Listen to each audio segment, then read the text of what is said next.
Hey everybody, the Chazman Show is coming up. We've got the weekend box office review, my predictions that came true, and we've got some special comedy from Steven Baxley at the Second Chance Saloon. Roll the credits.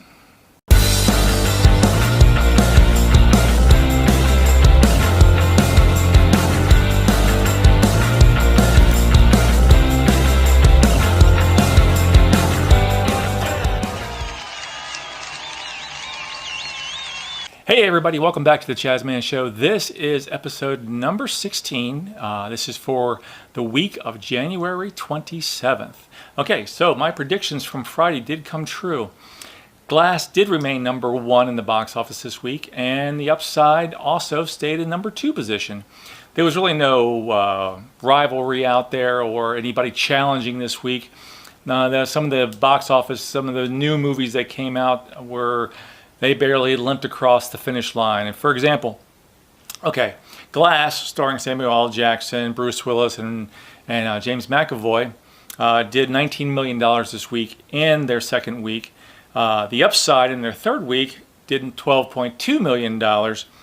Aquaman in its sixth week stayed in the number three position with $7.3 million. The Kid, Who Would Be King, in its first week did $7.2 million, and Spider-Man in its seventh week remained in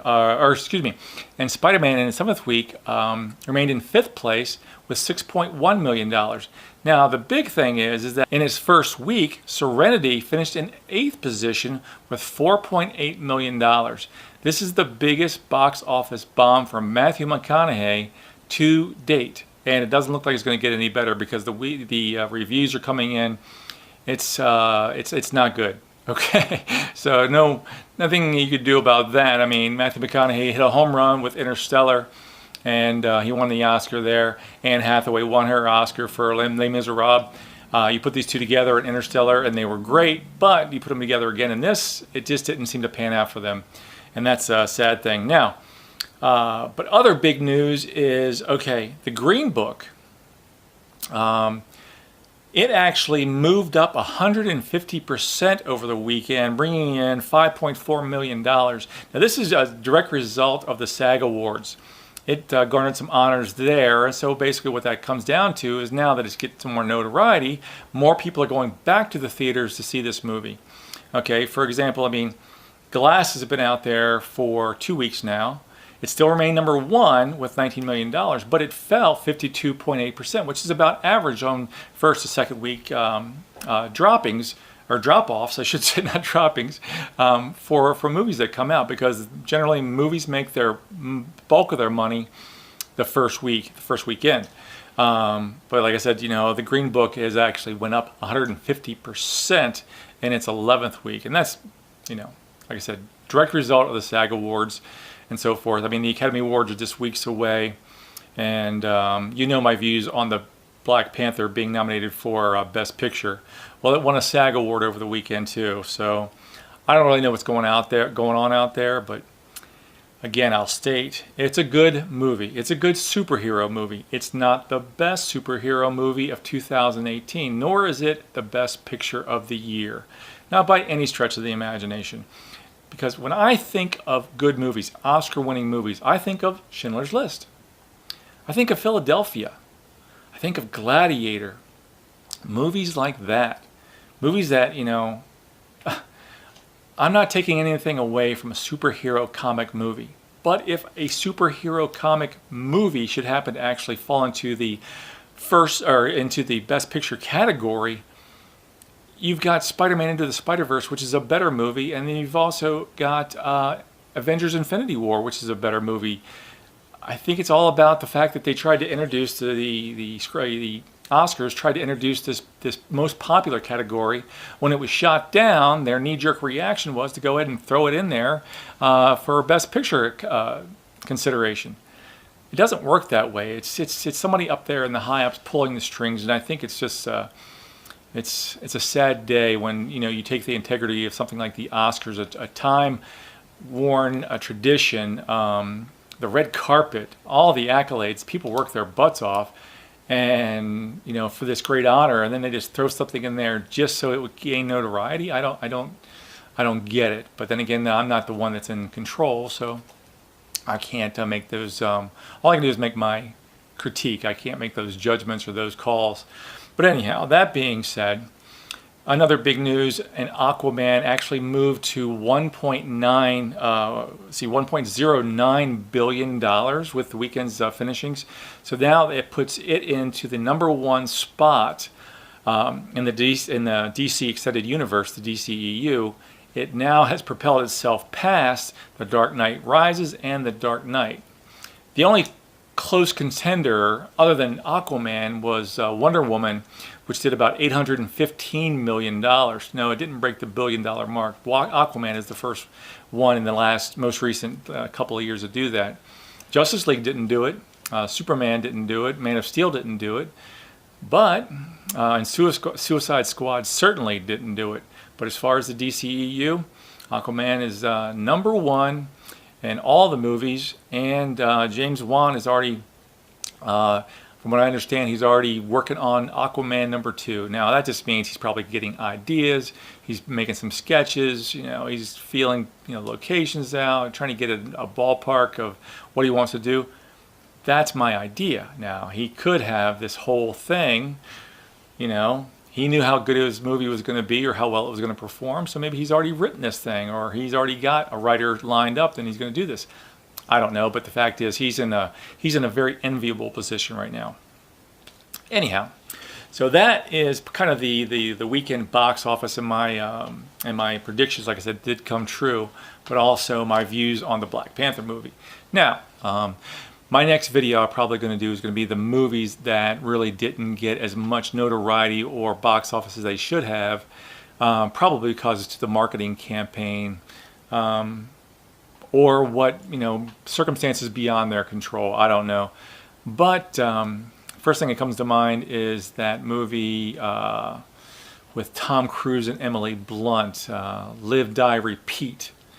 That movie was actually a very good movie, but it just didn't have the advertising behind it that would propel it into one of those staples of all the better movies out there. Like I said, it's a good movie, but it could actually fall into the great category, but based on box office, it just didn't get the accolades it deserved, and I think that's because of the way that it was marketed.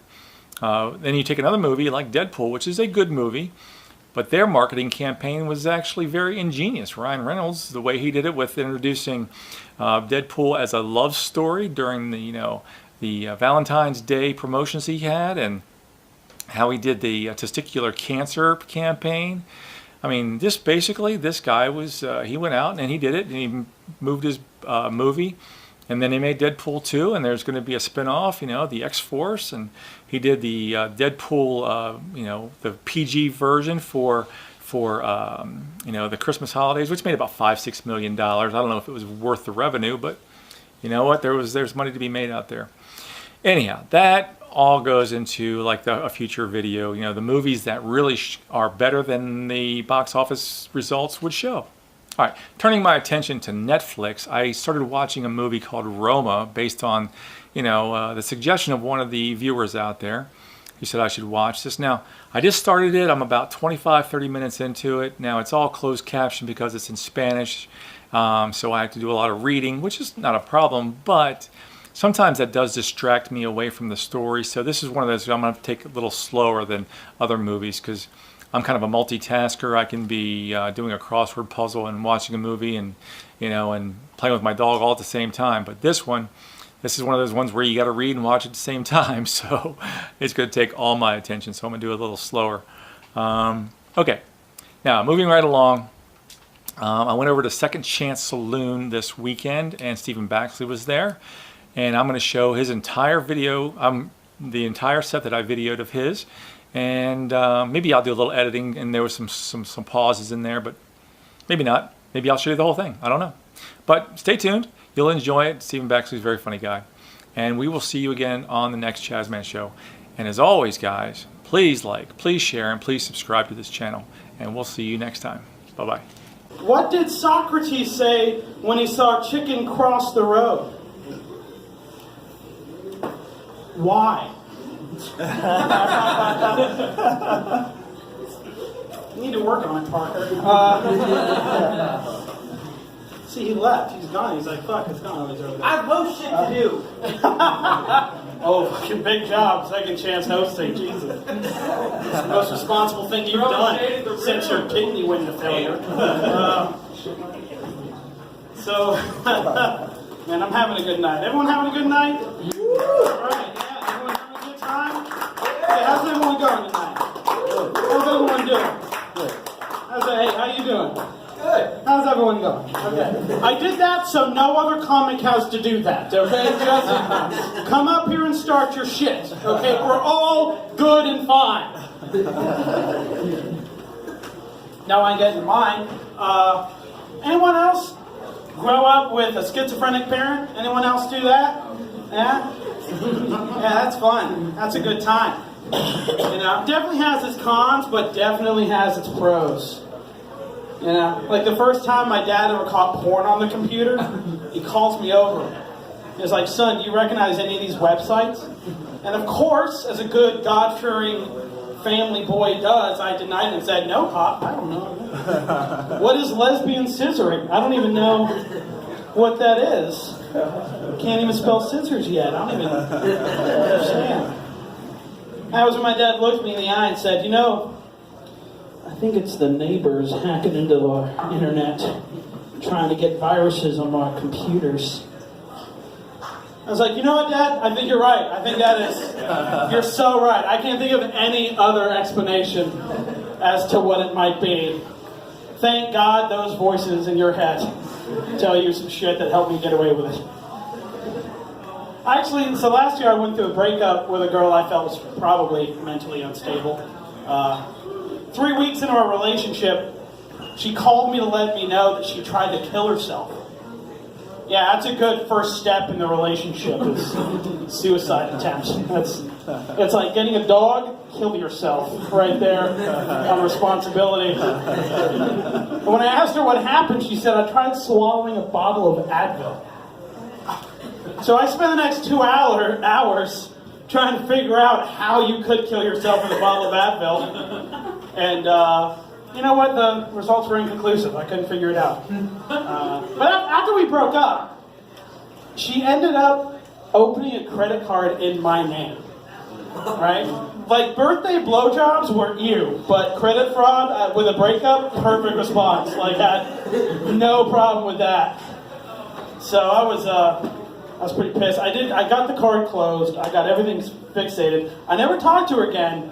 I did send her a box with 2 extra strength Tylenol.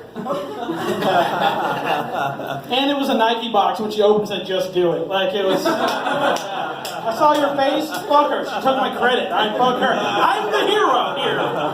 Yes. After we broke up, though, I decided I need to try to find, something to fuck that didn't fuck my credit. So I bought a rubber vagina. Anyone else ever do that? Yeah? All right. Yeah, it's a good time. When I first got it, I opened up the box and I pulled it out, and then there was a little extra bag at the bottom, and it came with one of those little vibrating magic bullets. And I looked at it and I was like, these sick fucks. They think just because I bought a fake pussy for pleasure, I'm gonna stick this thing up my ass, because I know what that's for.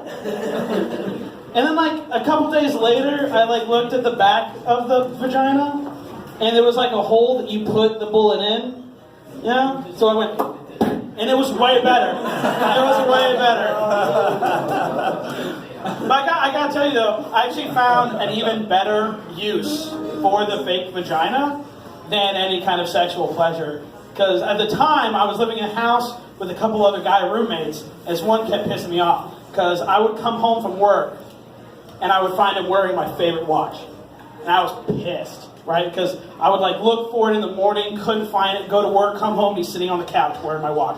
I'm like, dude, you took my watch, give it back. I'd get it, put it in my drawer, my dresser drawer, and then he would, same thing. I'd wake up in the morning, I'd look for it, couldn't find it, come home and he's wearing it. I'm like, dude, now you're going through my shit. So now, I tried finding a place where you couldn't find it, you still got it, now I gotta put it somewhere where you don't want to take it. So I took my rubber vagina and I put my watch around it and I put it in my drawer. And then I went home without, I went to work without grabbing it. When I came home, he was sitting on the couch, and wouldn't you know, not wearing my watch. So I come up to him like, hey man, you're not wearing my watch. And that's when he looks at me and goes, you know why I'm not wearing your watch, you rubber fucker. And then he moved out, surprisingly. I don't know why. He felt the need, like, it was all right. And it could have been worse. I could have put it in it, right? I could have just shoved it. I mean, at that point, it was pretty used up. It would have fit the whole thing in there. Wouldn't have even had taken it off, too. Just put my hand in it when I come out. Oh, it's gone. My vagina turned into, was it Chris Angel? You know, doing back and Chris. It's a great time. Anyway, that's all I've got, guys. Thank you so much. You guys are doing great.